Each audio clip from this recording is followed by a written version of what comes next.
This is LiR Media. To whom it concerns, welcome to the panel.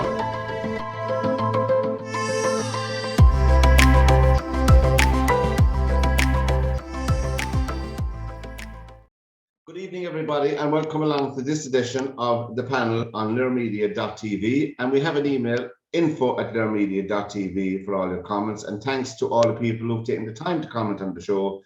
This is a podcast which is being recorded on Saturday night, and we'll have it up on our platforms late tonight or tomorrow anyway, for your pleasure. Now, I suppose, first of all, welcome along Alison O'Reilly to the show. I'm delighted to have you, Alison, take the busy time out of your night. Alison has 5 people in company with her tonight, 5 rescue dogs. Fair play to them. We'll get to their names later, but welcome, Alison. Thank you very much for having me, Pat. Welcome, Dirk de Klein, again to the show. Good evening, Pat. And welcome, John Lonergan, all the way from Cork City. Hi everybody. Hi, John. Did you manage to dodge any of the rain down there? Before we start properly, I want to mention something else. It's in me a note, but I was anyway going to read it out. There's a documentary, Alison, coming up before we get into the meat of the program, called you know all about it, you can tell us about The Missing Children. Yes, The Missing Children is a feature-length documentary I've been working on since 2016. In 2014, people might remember the story of the Tune babies exploded and went around the world. That was my story. I was working with Catherine Corliss at the time, and I've done a book since called My Name is Bridget. And I've been involved in a couple of documentaries, but this one was shot in Ireland, the UK, and the USA. So it's looking at everything coming out of the Tune home, from the money, and donations given by adoptive parents to the mass grave. So everything's in there. But yeah, it's coming up tomorrow night on ITV at 10:20. Then it's on Sundance on Monday the 8th. And then it's on RTE Tuesday the 9th at 10:15. 10:15. 10:15 RTE. Sundance is on Amazon. That's Amazon. Yes, Prime. that's correct. Yeah. That's outside my thing. I couldn't afford that. But it's ITV tomorrow night anyway at 10:20, and RTE on Tuesday at 10:15 p.m. And we put up the link anyway at the end of the show as well, Alison. And you were very much involved in that documentary, were you? Yeah, I'm one of the location producer for Ireland. Yeah, it's a lot about getting case studies and permission, and what was it like? I mean, emotionally. I don't know. I wouldn't be able for that. Hands up immediately. It's not that I wouldn't have absolute sympathy and on a human level, I wouldn't be able for that myself. I know that. Well, I think for me, the story was always about the children who died.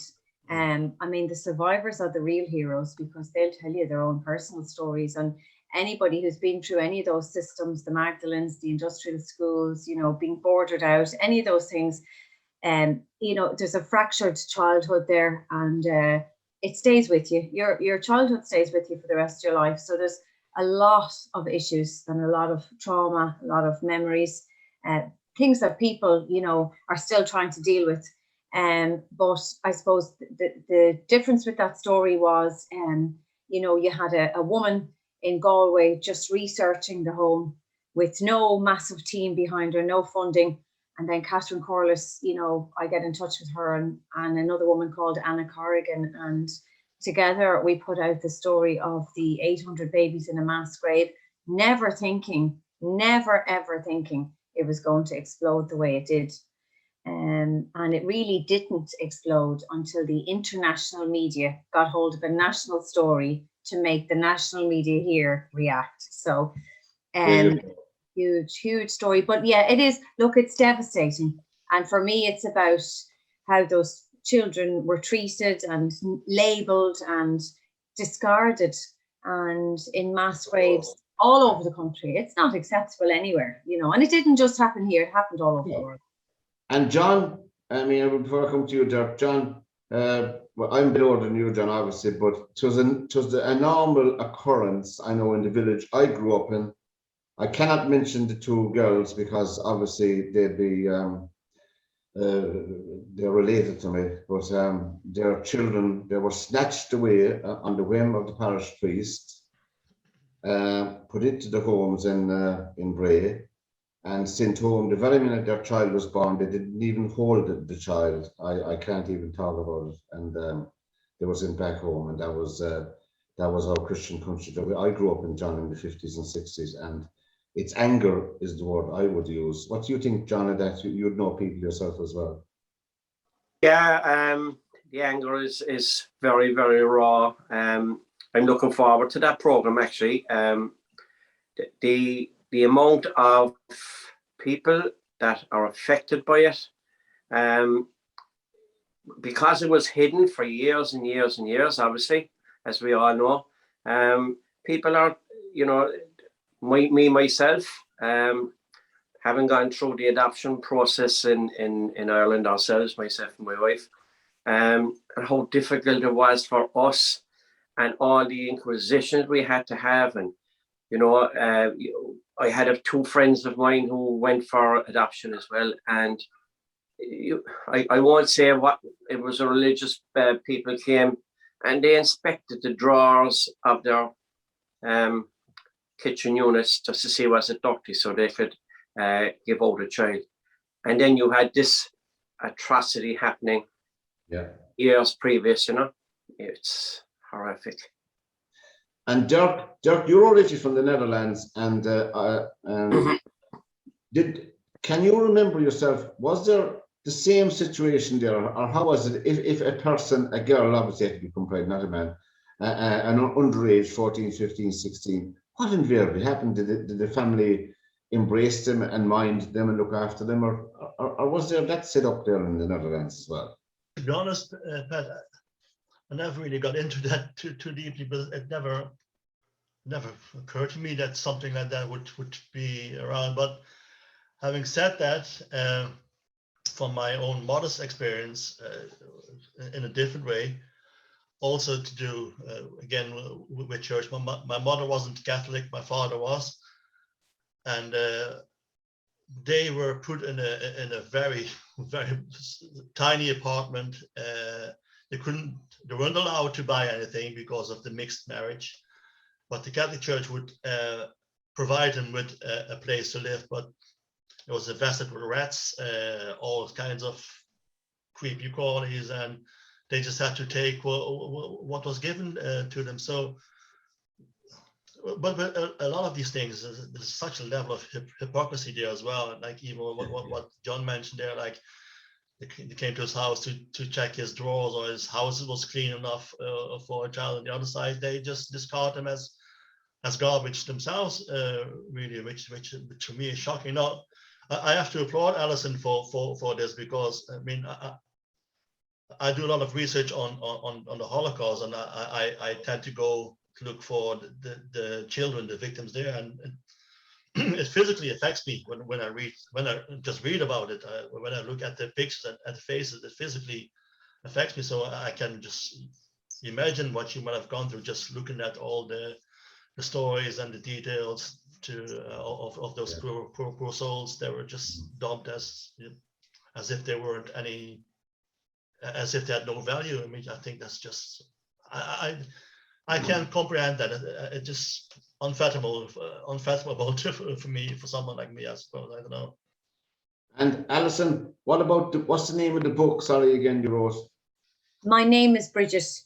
My name, and that's still available. It's still available, yeah. I think you can get it in Eason's. Well, lads, it's very near. I know we don't want to mention. It's very near the sea holiday coming up next month. I forget the name of that holiday, and you could look up my name is Bridget. I know it's some holiday and a fellow to be here. Something. The thing about it is, you could use that as one of your.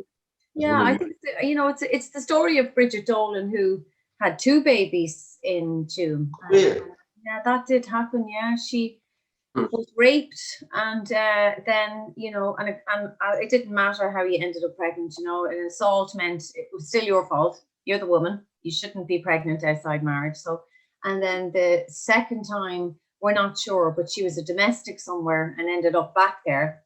And little John Desmond is one of the 796, and little William is marked dead in the nuns' ledgers, but there's no death certificate for him. So, you know, there's missing children. One thing that strikes me on a purely practical level, I always thought that, lads, and this is for everybody, I always thought if there was human remains of any description found in your back garden or my back, there'd be an immediate Garda inquiry into it. Yeah. Why wasn't there a Garda inquiry into the finding of human remains at this level? I have no idea. I think that's one of the things, it's one of the first things I did back in 2014 was phone the Garda Press Office to say, look, we've got these 796 death certificates, while, you know, everything is pointing there. We can't locate the children in surrounding cemeteries. Extensive research had been done with Catherine. I had to verify everything Catherine had done. And the response I got from the Garda Press Office was, oh, and you know that, do you, Alison? You know they're buried there, do you? And I said, no, well, I mean, they're missing. If they're not there, where are they? But there were human remains found. I phoned RT when they were doing the initial program. I phoned their office of information, whatever they call it. And I said, why don't you have a member from Phoenix Park from the Garda Síochána, and asked them why isn't there an investigation when human remains are found? Well, you see, in 14, we had the death certificates and the evidence to show they're not brought back to family sites. There were 2 babies, I think, that were. But in 2017, after test excavations were done, that's when that revealed, 3 years after I exposed the story, that, well, actually, you might be right there, Alison. There's a significant quantity of human remains dating from the Bonsecours mother and baby years in a sewage tank. A sewage tank. Well, there you go, lads. The documentary is on. We're not going to, we might come back to it before the program finishes again. No problem. My name is Bridget is the book, lads, and we're unashamedly promoted because we feel that it should be more and more people get to read it, the better as well. We hope we can do a little bit of justice for it. And also the documentary is on ITV, Sundance and Amazon and RT during the week, so it'll be fantastic. Now, by the way, you can subscribe to our channel. It's the bottom right hand side of the button. It's free. It's the only thing you're going to get from us tonight, free. It says on the right hand side. Do we sing enough? We're asking the question. Now, look, I'm not saying at 11:30, 12 at night when the pub is about to close, we all burst into song. I'm just talking about routinely going on. I don't mean going on the street singing as well, but maybe that's to be good too. But is it a dying art? I mean, singing is good for you. There's no doubt about it. Now, Alison, I heard you're a good singer. Who told you that? My little bird, something like that now. Pat, I absolutely love singing. And I don't think I'm a great singer, but I found that in the last couple of years, you can't shut me up. I'm in the car singing, I'm singing around the house, I'm cleaning singing. And then last year in particular, myself and Dan Pitcher, who would be the sports reader on FM 140, left us this week and breaking my heart because we had such a tight-knit bond. We were the only 2 in the whole building every weekend, every Sunday. And by God, we belt the tunes out. We didn't care. We as soon as the news bulletin finishes and your fade comes down, the music kicks in and you're out of the studio thinking you're Adele, you're on stage, you're going to have a number 1 album. And it's healthy.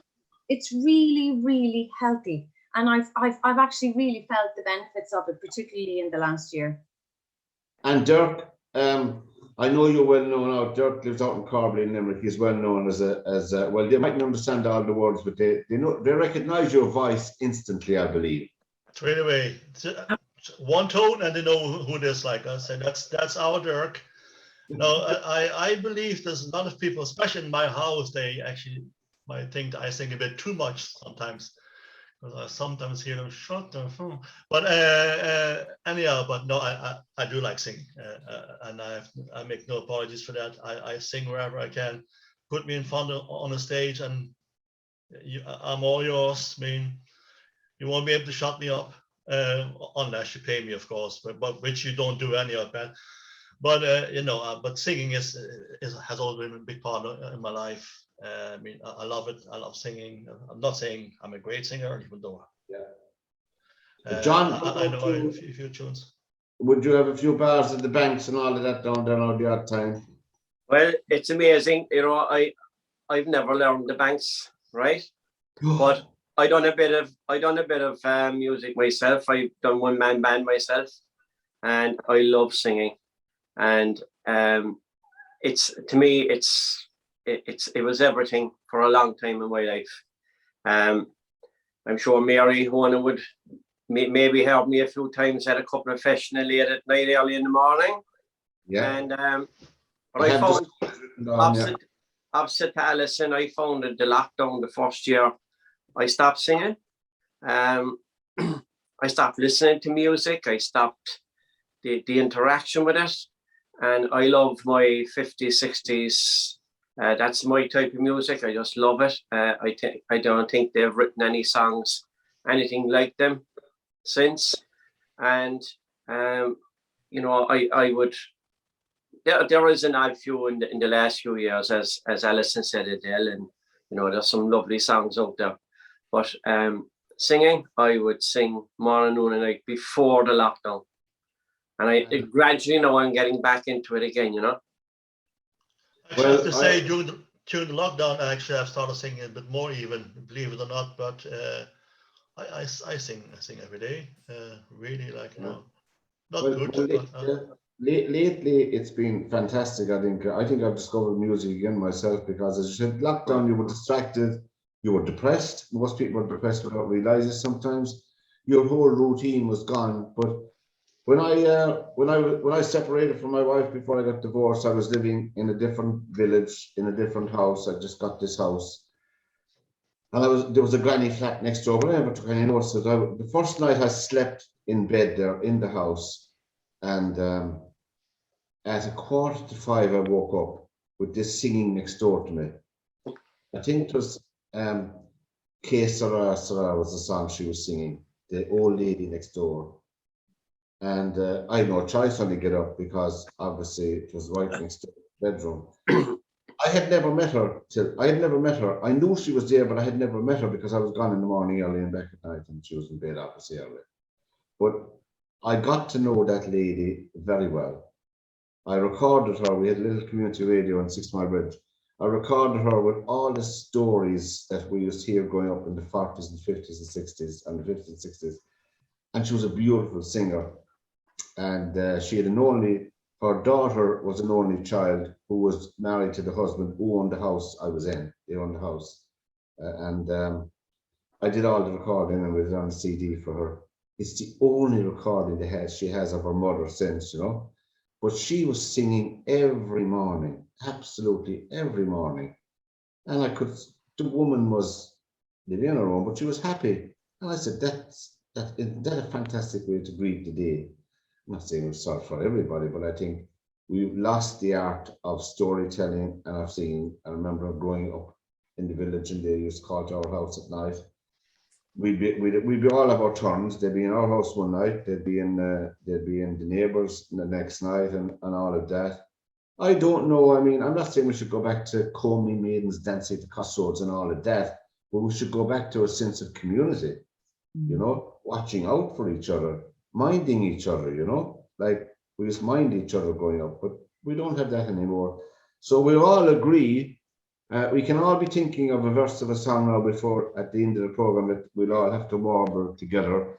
And certainly Louis Walsh will be sending you the tape at the end of the show tonight. And the four of us could be, isn't it about time? There was a band called the Four of Us, wasn't there? Are they still on there? And I was mad about them, and I actually followed them to the sound shop in Drogheda to take pictures and get autographs. There you go. You listen. There's this Swedish ensemble that recently they did something called ABBA. I remember them. Yeah, they brought out a new album. I don't know, but they're gonna go like a virtual kind of thing now as a concert. It's brilliant. It's brilliant. I was watching it as part of what I was talking about. I happened to watch it yesterday, and it is fabulous. It brought me back to when they were in their prime. Yeah.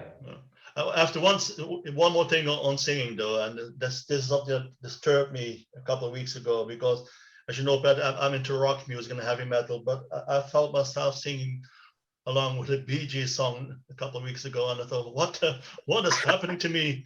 I mean, I'm not on drugs. I mean, I haven't had a drink, so what's happening to me? So I might need to see a psychotherapist. Well, you can use the Bee Gees as your booster, you know. I've had the booster, I listen to the Bee Gees, you know. Do you know, it's funny, when I was a child, and I was saying this to my dad recently, because my dad, we were reared on, you know, Bob Dylan, Rolling Stones, Gene Pitney, Dionne Warwick, all of these. My mom was a big Beatles fan. My dad was all the Rolling Stones. And, you know, we used to get into the car every Sunday, no seatbelts then. And we would drive around Monaster Boys. We just kind of did the same little radius every Sunday.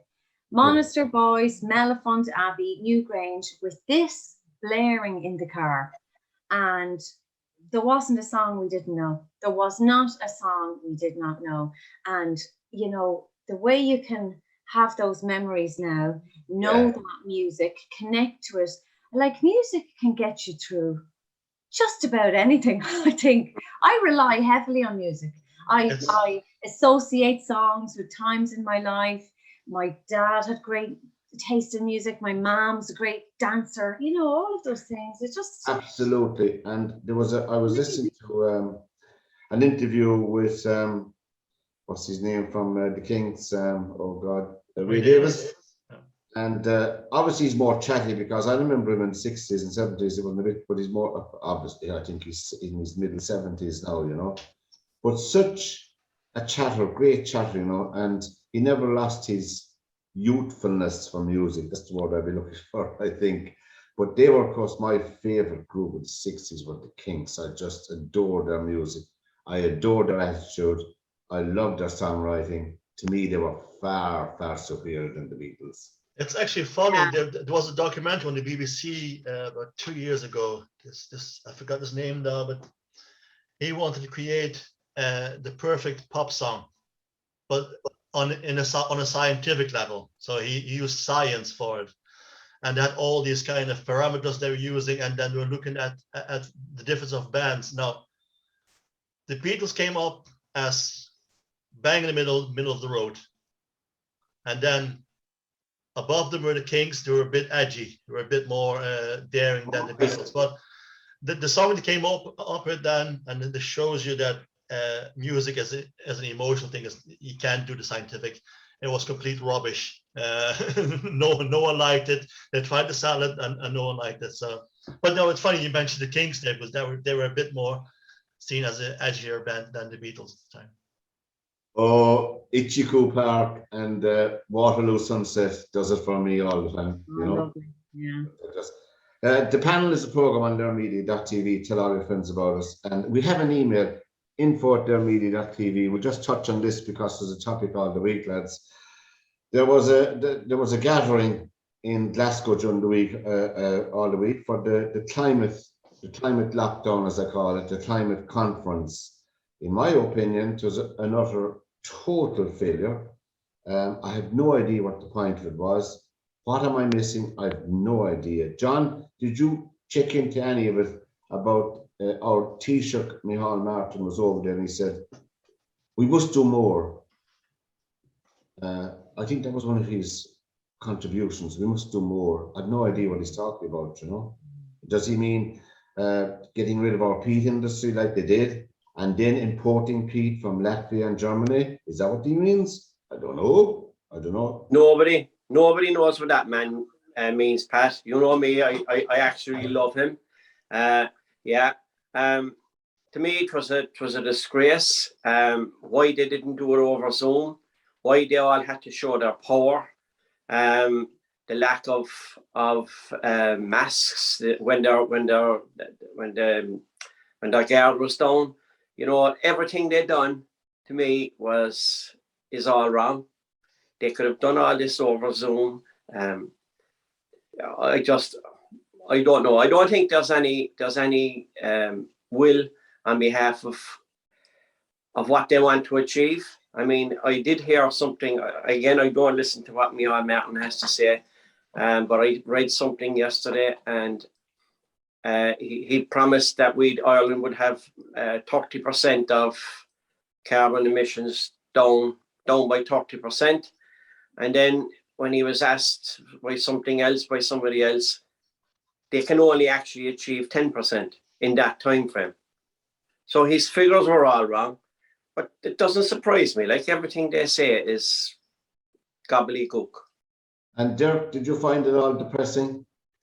No, I think it was very enlightening, to be honest. And I must applaud all the people who attended, because they got rid of so much kerosene just to get there.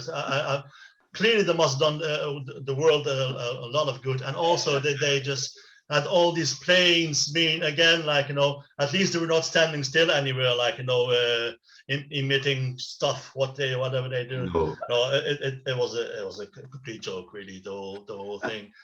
I mean, what can you say? Like, you know, if you have a bunch of billionaires coming up in the private planes telling us, well, no, you need to drive an electric car now from next year on, because you're doing bad things in your little, in my Peugeot 407 of 2008. I'm in training myself, so I'll be able to swim across the English Channel the next time I want to go to France. But I mean, there's one thing that's forgotten about this whole. I mean, don't get me wrong. I know there's a climate crisis. No one has to tell me that. It's evident. You can see it in the weather.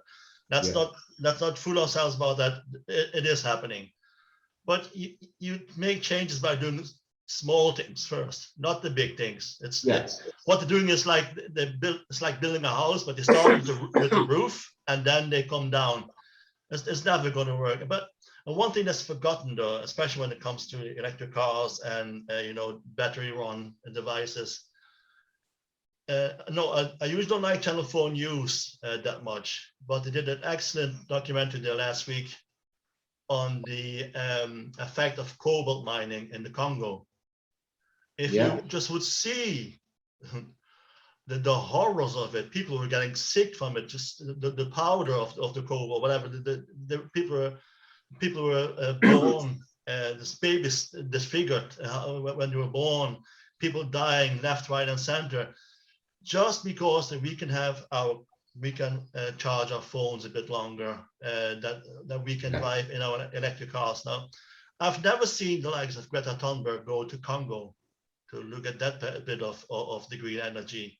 Now, if they want to do something, I mean, and again, Greta Thunberg, I appreciate what she's doing to an extent, but there's more than just one side of the story. People never looked at the second side. They have to show that bit as well. Like, this is the consequence.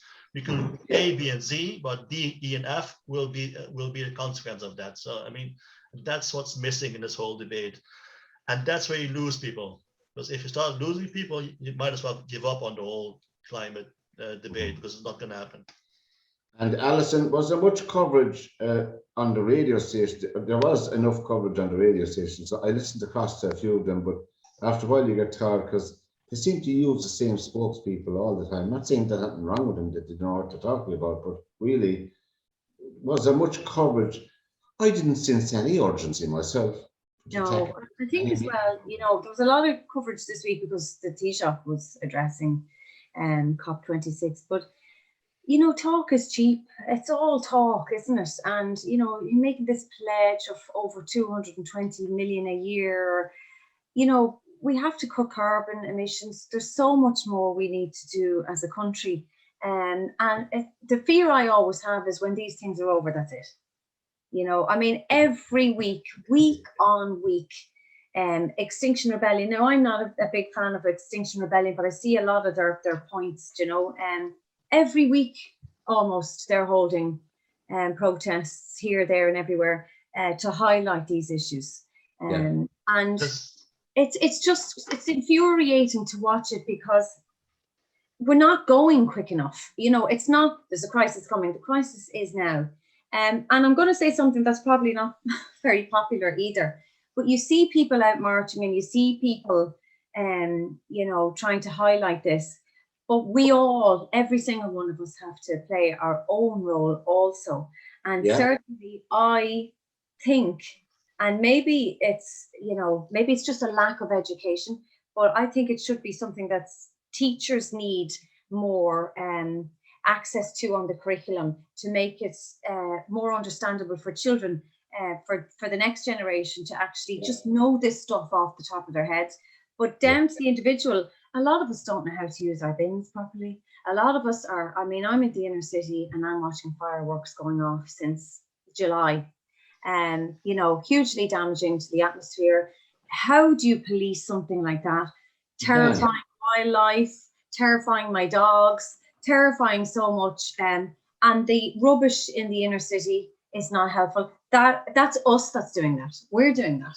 Exactly. And things like that drive me insane. It's all well and good to say the government. And yes, of course, each country has a massive role to play, but we have to bring it home. We have to learn how to do our bins properly. We have to learn to reduce our energy at home. We have to find ways.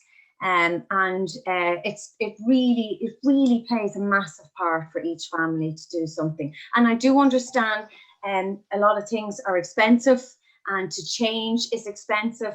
And this is where you rely on the government. But simple things like your bins, simple things like feeding wild birds, looking out for your hedgehogs. I do a lot with the hedgehog rescue in Rush. They are overwhelmed and beautiful animals. I love hedgehogs. Yeah, and they're facing extinction. They're so endangered, and yet simple things like, you know, keeping an eye out for them, taking part in the biodiversity projects. Just if you see one, log it. Leaving water out for animals at night time, leaving some bird food out for wild birds. They're all simple things. And I don't think we do enough of things like that ourselves. We have to work together. Exactly, and that's what I meant as well. We have to start with small things, like, you know, that's what will work. But on all these protests as well, they're being a bit disingenuous as well, because I've checked. You know, we had these Friday protests, all the youngsters protesting. Well, I checked every time they left. The rubbish they left behind. You see, if they just would start with that themselves, like, you know, clean up after yourself, that would make a difference. And the group was the Extinction Rebellion. The founder, you can look this up. I forgot her name now. Was one of the founders. She went to, I think, Costa Rica at one stage. She started smoking all kinds of funny stuff there. She got his enlightenment, and then suddenly, then onwards, she thought, "Oh, we have to change the planet." Now, she was the CEO of a lot of big companies as well, which caused a lot of pollution as well. Like, so, I mean, again, that's what I mentioned earlier as well. That we at the moment live in an era of hypocrisy. I find it's not, and once you kind of question that, suddenly, oh no, you can't be saying that kind of thing or something. And I said it to kids as well, like, you know, if they drop papers or rubbish after this protest, clean up after yourself. I mean, otherwise, there's no use protesting here. You are the problem, not me. Yeah. But John, sorry, just finish up on this, and I have to agree with Alison there. It's up to education as well. And I had this discussion with my wife. There should be like some kind of subjects like civil responsibility that has to be taught. That's not only good for environment, also for crime. Because a lot of people nowadays, antisocial behavior all becomes there's no consequences, because people never told was a consequence of what they do. So, and what I was thinking, John, during the week, bottled water companies don't sell water; they sell plastic bottles. And I think that, like the smoking ban, if our government were serious, and they're not, but if they were, they could decide on the 1st of January or February next year or March or whenever, there'll be no more plastic allowed in packaging of any type. So you've got 6 months to get your act together and that's it. Fines are no good, they'll have to be banned. And you could do an awful lot of things like that.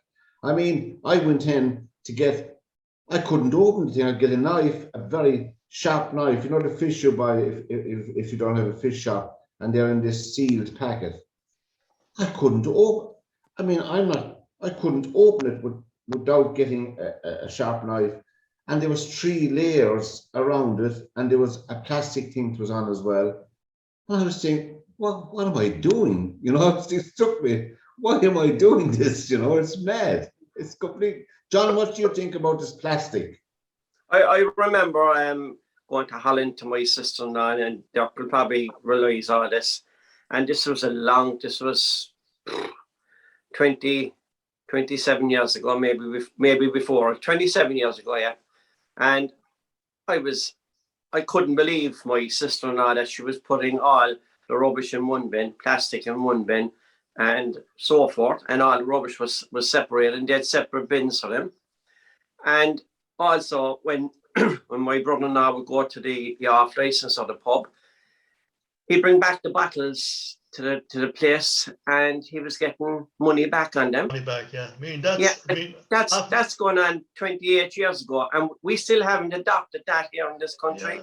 Yeah, I mean, it works. It works for both for the shop and for the customers as well. Because as a kid, I did that. That's how I got money. I would go and ask people for the bottles. I would bring it to the shop and get the money. Now, sometimes I didn't always ask. Sometimes I just took them. But that's how we got money back. It's the return money. Yeah. I mean, and that's still being done now, even with plastic bottles. They have machines for it. You put it in the machine. You don't even have to do anything. And you get a receipt, and you give to the till. Then they reduce the money then from your shopping. Yeah. But they're the things, Pat. Like I get very angry over. I listen to city council meetings when I was involved in the water protests and everything, and we kind of went in and disrupted and everything, and you'd hear them talking about, we're going to take the Swedish model of we're after sending the delegation over to Stockholm to look at the way that they do something, and they come and it's never implemented, but they're all sent off on their little quangos. And nothing is ever taken, and it goes back to Alison, right? You're right. The government should be doing more. We should be doing more, but you have to teach the people first. I mean, we've all been. I remember the bottles and bring them back to the shops, and there was a time when you collect the corks off the bottles, and you collect the foil off the milk bottles, and you got something back off it. So that was recycling, but none of us were ever told it was a recycling. Yeah. And how good and how effective it is. Yes, we were never educated on what we were doing. Like Dirk just said it there. No, he'd take a bottle, maybe someone, he was doing it for money, right? We were doing it for money. The bottles, or we were doing it for a charity that would get the money. But we were never told it was to save the environment. Yeah. And it's the same with the plastic bottles. Once they came in, we were saying, well, that, too many people were cutting their hands, and milkmen were cutting their hands and this kind of thing. So now what you do with the plastic bottle is just put it in your green bin. But what we weren't told was that will never disintegrate. No. It will be there till the end of time. But there's another element to this as well, though, and it's enforcement. Because you see all these signs here in Limerick, 9,000 euros a fine for littering, but that makes no sense. If there's no enforcement, you can put down a 16 billion fine for littering. If no one enforces it, there has to be a zero tolerance when it comes to that. If a guard sees someone dropping it, find him on the spot. It's that simple. Do it a few times and the message will come across. And dog poo. I nearly broke my neck there last week in the cruise streets. Someone had left the dog out, and in the middle of the footpath. I didn't see it, but I slipped on it and I nearly broke my neck. I mean, there's no excuse for it. East Wall is littered with dog poo. And by the way, you can buy compostable dog poo bags. Bring them home, put them in the bin, and but I mean, I had somebody say to me, which was just bizarre, there's a small little park that we use now. I only let my dogs run down and run back because I don't know what's in it, right? And it's full of dog poo bags that people don't want to bring home. They're just leaving them there in the park. It's just manky. Well, that's mad. I had some, I mean, they pile them up in the corner and then Dublin City Council comes and takes them away. I mean, they were trying to enforce this with DNA and dog analysis. I said, you'll never find out. I pick up every scrap of my dog's poo. But somebody said to me recently, no, I let my dog poo in there all the time because it's really good for the soil. Fertilizer for the soil, that's a good one. What do you say to that? Well, it really isn't. It's toxic. You tell me that's a crap excuse. You probably get the odd human being joining in with the dog there now and again. But that reminds me of a scene in the movie The Garage, where he ties up all the cans in the bag and then he just specks them over the wall. Similar thing. What's the point of out of sight, out of mind kind of thing? Yeah. I heard a statistic over the weekend of COP26 that the CO2, the carbon emissions, obviously are very serious. It takes, according to the scientists, 100 years to get that out of the atmosphere. The methane gas that's emitted by the 7.5 million herd that we have here in Ireland takes 8 years to get out of the atmosphere. So there you go. I suppose there's a small chink of light, but we need to reduce the national herd as well. I'm eating so much beef nowadays just to help the environment as well. I'll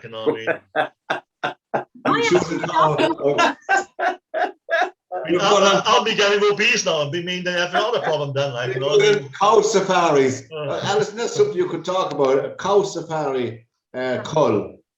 Oh, you know what? I became a vegetarian about 3 months ago. And my children said to me, Mom, you were going that way anyway. You stopped drinking milk. I don't know what, I have nothing against anyone eating meat. I don't know. Since I got my dogs, I kind of returned to nature a bit, feeding the birds, getting involved with the sanctuaries. And I kind of went off it naturally. It doesn't make me sick or anything. Do you know? You find yourself, do you find that you have enough? I don't mean that stupid question, but never hungry.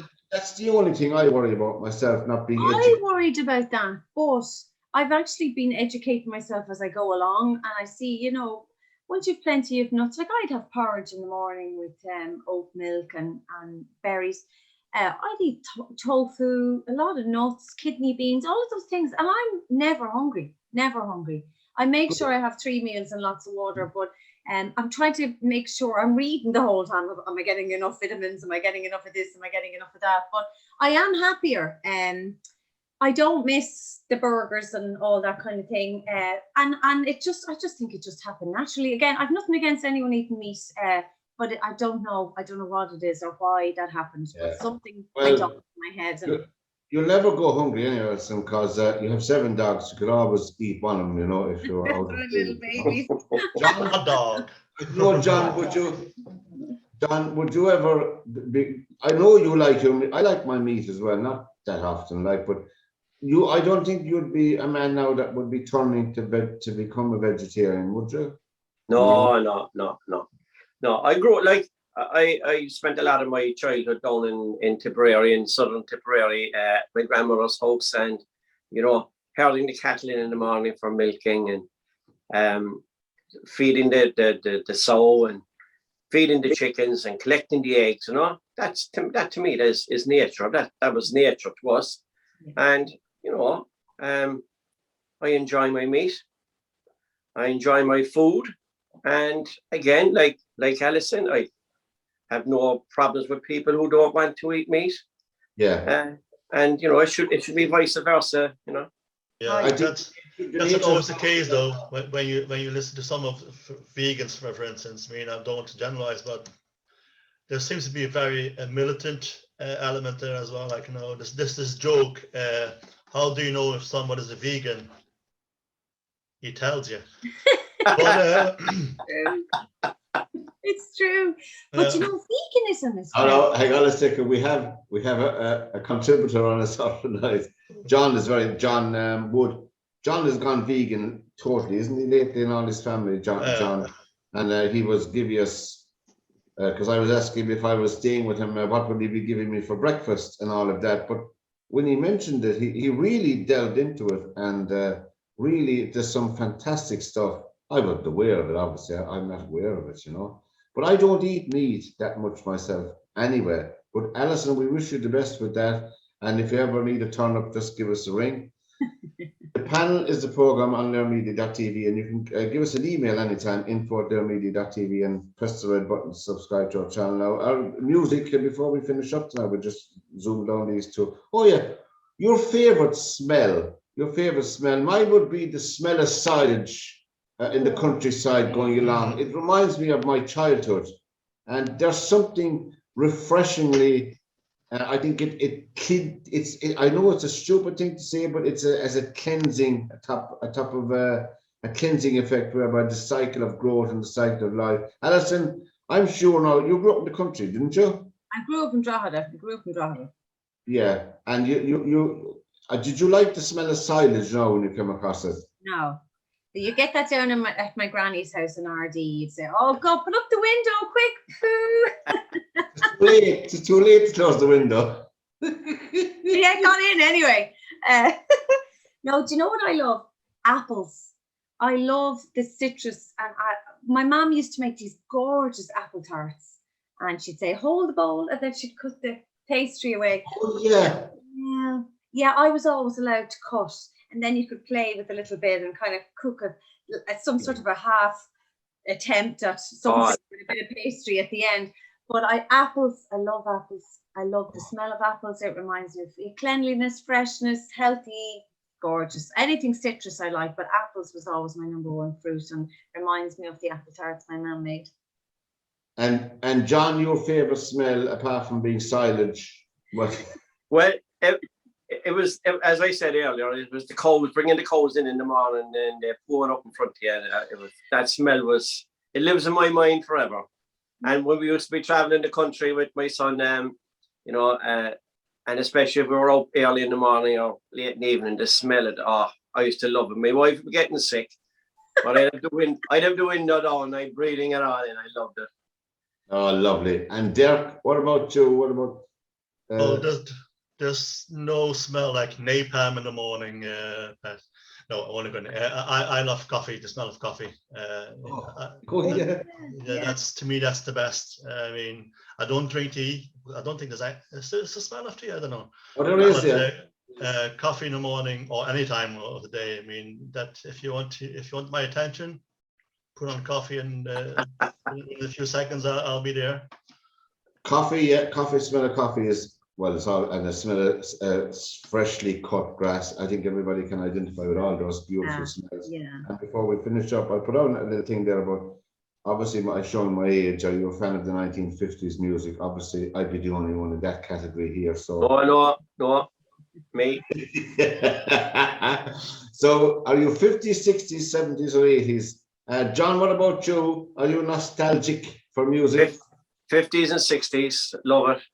70s, a bit of 70s. Actually, all music I listen to everything. Yeah, Guy Mitchell, and Bobby Darin, and people like that. Dion and the Bellmans. They start from 1950. All those they're right. That's what I was always singing when I was playing music. You know. Dion and the Bellmans, are they Run Around Sue? Teenager in Love. That's a cracking song, Teenager in Love. Yeah. Now, Alison, obviously, we'd only have to confine you to the 80s and the 90s. No, 60s, 70s, and 80s.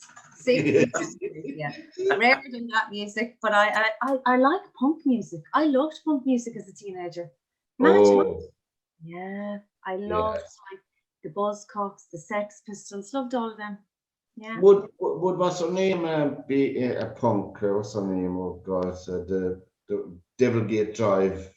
What's her name? No. Susie Quattro. I met her.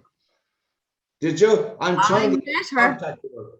I had a big, huge poster in my room. Sorry, Susie, if you're listening. In a one-piece red leather suit. I remember it.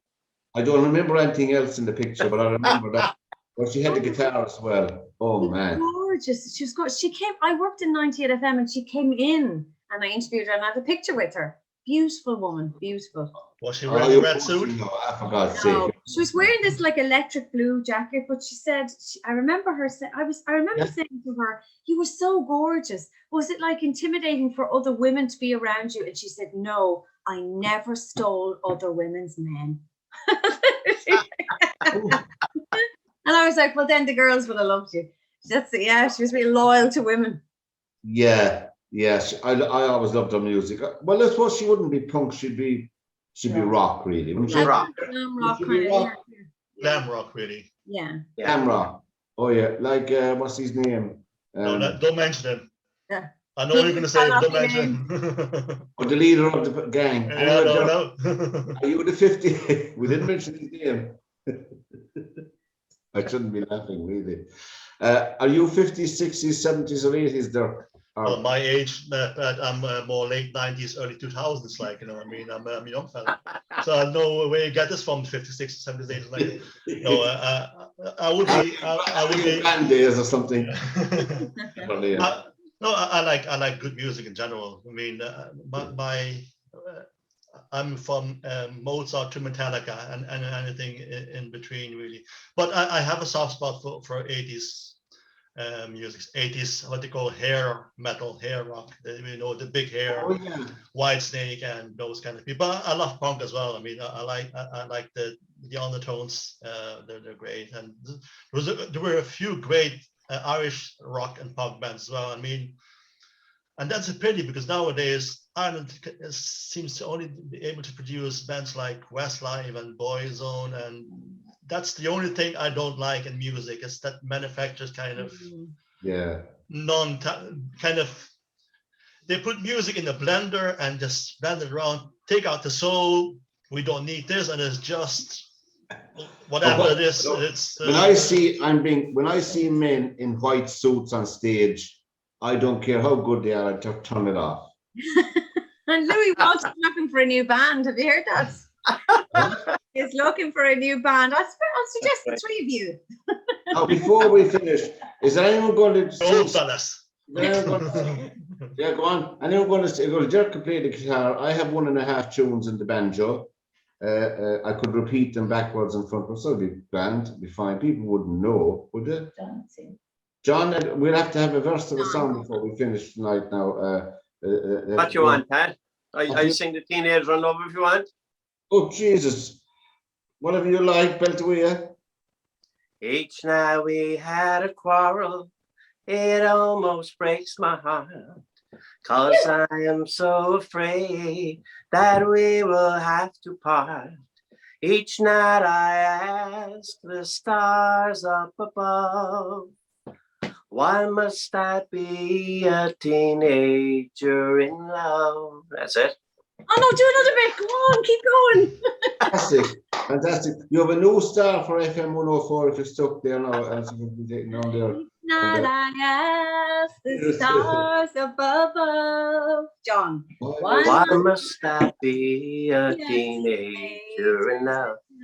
I love that song. I love that song. Good choice. Yeah, that's it. It always goes down very well, you know. I'll be now playing that when you're gone. I'll have to put it on YouTube.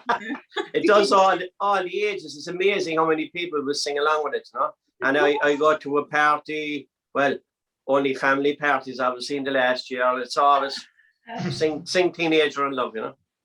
Yeah, that's great, lovely song. Alison, what's your one, Alison? Your no, I know that I was doing it with John there. It was a duet. It's just a quartet, actually, John, lads. Dirk, what about you? Anything? Well, since because I'm a big heavy metal fan, obviously I'm going to sing George Gershwin. I'm going to do the Summertime. So you want to plug your ears first before I start, just to be on the safe side? No, it's all right. We can bear it. Oh, you can edit this anyhow, yeah? We can mute it. Okay. Sorry, Dirk. No, you're okay. I have feelings, you know. Summertime, when the living is easy, fish are jumping, and the cotton is high. Your daddy's rich, and your mammy's good looking. So hush, little baby, don't you cry. Well done. Well done. We'll Hang on, I'm turn off the tape now.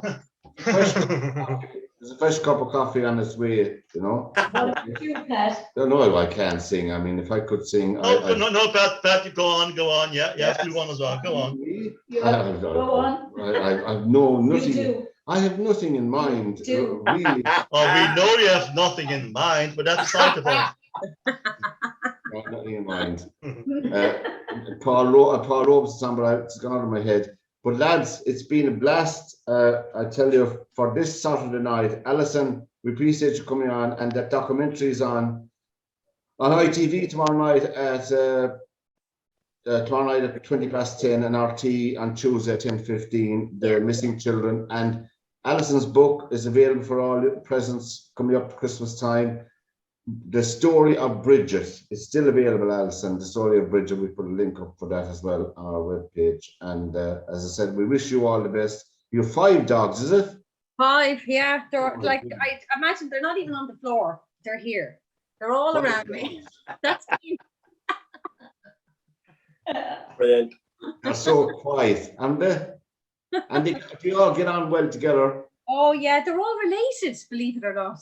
Yeah? Yeah, somebody had them, an elderly couple had them, and I think the man who walked them died, and the woman had to move in with her daughter, and the landlord wouldn't allow them, so they were all surrendered. I read about them, saw the picture, that was enough. Took them with the aim of fostering them, and 3 years later, they're still here. 5 of them. Brilliant.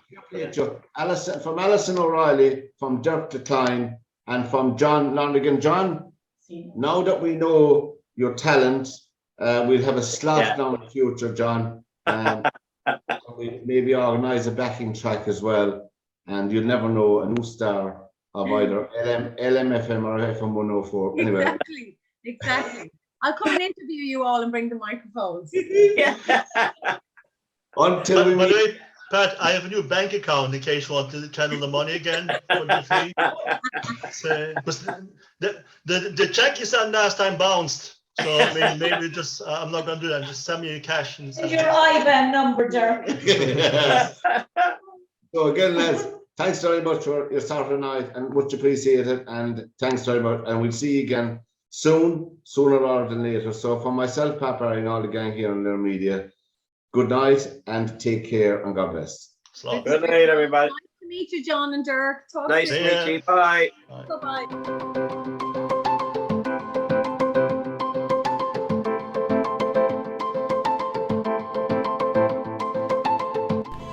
This is LiR Media.